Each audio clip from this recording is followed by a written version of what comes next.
my name is Angelo and welcome to my channel. Today we are going to talk about the Falco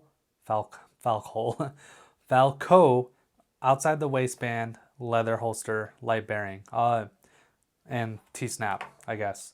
I don't actually remember what this holster is called. I'll post it here in the on the video what it's actually called, but it's essentially a generic outside the waistband pancake style leather holster. This is going to be my impressions of it. And just too long didn't watch, too long didn't read. This holster is not that great, and here's why. So, starting off, the inside here, is fine. Pretty much it is your standard leather holster. You got your double stitching. Obviously, you get a little bit of your kind of molding and all that stuff, and then you have your two usual right here. I believe these are 1.5 or 1.75 inch holes.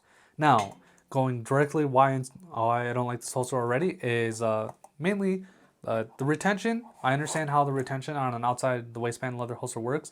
It's supposed to be the belt. It's supposed to kind of cave in like so, and that's what's supposed to have the retention. So the fact that it won't stay in the holster, without the belt on it, that doesn't bother me all that much. But there are other things that do bother me. So if you can see here, or if you've watched my holsters video, I may have mentioned it. I'm pretty sure I have mentioned it, but you can actually see the trigger guard here. Now, because of the light here, and the light is slightly wider than the than the rest of the gun, and this is primarily my fault, or partially my fault, I should say, because I picked a light that is wider than the gun and it is not as flush with the gun. This creates this hole at the bottom. I don't think you're going to be able to see it. Let's see if I can angle it. I don't know if I'm going to be able to angle it just right, but here. And boom, angle, done. So here, as you can see, it creates quite a sizable gap. And just kind of look how easy this is. Now, just for the sake of showing you, the gun is unloaded, so don't panic. But essentially, look how easy this is, effortlessly. I just pulled the trigger. Now, depending on who you are, you might not care about this, or you might care about this a lot. But again, if you look here at the profile of the gun, the light is just ever so slightly wider than the actual slide in the rest of the gun. And I believe that's the reason why this at the bottom is so wide. Now, why is this an issue? Well, one, this is a brand new holster. This is the tightest this holster will ever be outside of the waistband. Now, well, I shouldn't say outside of the waistband, but without the belt. Now, this could be very different when I actually put it on. I've only put it on once or twice just to make sure that like it sits at a good height and like I don't feel anything weird about it and all that stuff. But maybe when I put it on, this will kind of close up and it'll make it more difficult to get to the trigger. But as it sits right now, I honestly don't really care for that. I don't know if this is with all leather holsters. I am definitely looking to almost double my budget to kind of find that out. So I paid $80 for this holster. It took 9 weeks to get here. I believe 8 weeks of that is shipping because it comes from somewhere from the Soviet bloc or something like that. It's one of those Eastern European countries is where this comes from. So they kind of give you an idea. So it took a really long time to get here. Now, outside of that, it smells really good, and it looks pretty decent for what I paid for it. The stitching's nice. Overall, it looks nice, in my opinion.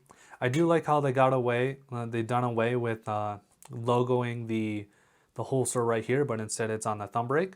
I personally like that a lot more just because it looks a lot sleeker, and the branding, I don't really like holsters that brand themselves and it's like, oh, this is from this company. It's like, hey bro, like if you wanted free advertising, you should have gave me the holster. I shouldn't have paid for it, because by me wearing this holster and people seeing it, I'm essentially free marketing, but I digress. So the other major issue that I have with this holster is I intentionally bought the reason why I bought this holster specifically and not a normal level 1 retention holster is because if I'm going to open carry this holster, which was my intent, so I can experiment with open carry this year, is to have active retention. To me, that's really, really important if I'm going to be exposing my gun to the whole world day in and day out. So that way, if someone tries to grab at my firearm, it's not going to be easy. Now, with the T1C Centurion, this is a non-issue. The gun absolutely does not move. Nothing happens unless someone depresses that thumb brake.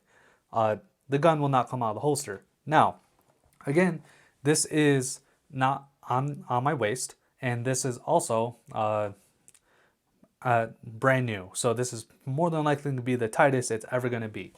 I can already do this, and out comes the gun. Now, again, it's not on my waist. It might be completely different when it is on my waist. I haven't tested that yet.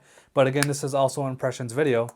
And honestly, that does not bode a lot of confidence for me.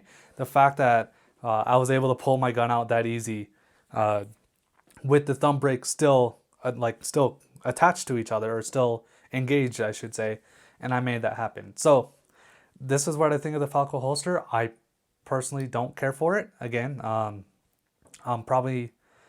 I think I'm going to keep it just to see and test it out a little bit more, depending on what it's like on my waistband. I'm probably going to return it. They do have a 30-day return or something like that. So I'm probably just going to return the holster if that's the case. But anyway, that is my impression of this Falco holster. Again, I'll put in the title, and I'll also put on the screen what specific holster model this is. And again, one of the things you have to consider is that I picked a light that's bigger than the gun, or wider than the gun, so that might be an issue. And it just might be this specific combination of gun and light in general, or maybe the specific light. But either way, that's pretty much my impression on it. Go ahead and leave a comment down below, like, share, subscribe, all that amazing stuff, and I'll see y'all in the next one.